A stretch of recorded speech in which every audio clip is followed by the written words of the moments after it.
asalaamu calaykum. akhrisku waa hibe ilaahay dadka qaar uu siiyo, hase haatee dadku ay ku kala duwan yihiin sida loo akhriyo. dadka qaar baa la yidhaahdaa waa akhriste shinni ah, ama faclo hadii la dhaha alqaari unaxla, waa akhristihii shinnida ahaa. waa ninkani waa ama gabadhani waa qof wax akhrista, waa qof nidaamka akhriska aad iyo aad ugu adag, waa nidaamsan yahay wixiisu, uu qorshaysan yahay wixiisu, buugaag u qorshaysan buu akhriyaa, wax walba ma akhriyo. intaa uu akhriyo uu ka midha keenaa oo sidii ugu saxsaneyd buu akhriyaa, uu lakhisaa ama uu samarais karaya buug kasta iyo kitaab kasta u akhriyo. yacni waa nin sida shinnida oo kale organizer oo nidaamsan. marka waxaan bixinaynaa akhristaha shinnida ah. akhrista kale ayaa jira, akhriska ku jira waxa loo yaqaana waa akhristaha kaslaan. kaslaanka garanayo Soomaali wax la dhahdo, waxaan filaynaa inuu deegaankeena Soomaaliyeed ku nooleen. xayawaankani waa xayawaan halka mitir waxaa la sheegaa inuu saacad socdo, yani hal mitir soo garmaysayd intay leegtay saacad buu soconaya. marka uu qaaday gacan wuxuu qaadaa gacan culus, saasuu gacanta u qaadaya.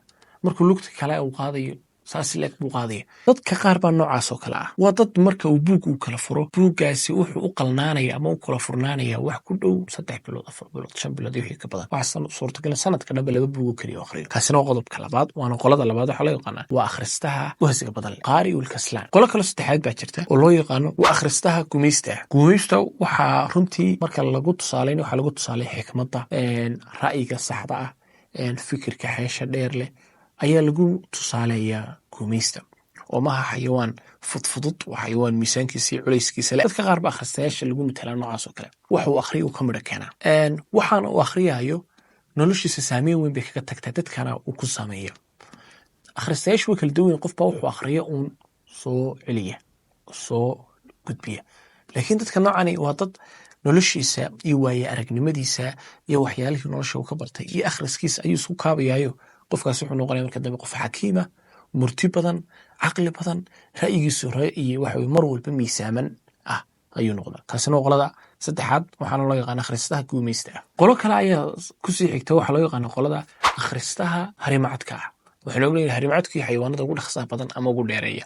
sida awgeed waxaa jira dad yow iyo jaad ka mida dadka akhristayaasha ah oo deg deg wax u akhriya.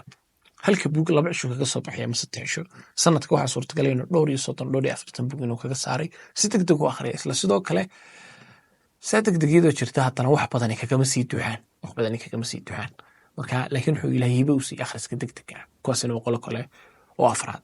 ugu dambeyn waxaa jirta qolo loo yaqaano alqaari duuda, ama waa akhristaha diirta ah. diirta waa taqaanaa, waa akhriste. diirta waxaa lagu yaqaanaa wax kasta way cuntaa, wax kastaba geed caleen noocu doon ha noqdo way cuntaa, weliba si degdeg ay cuntaa, wax badanna kagama hadhaan. dadka qaar baa akhristayaasha noocaas oo kale ah.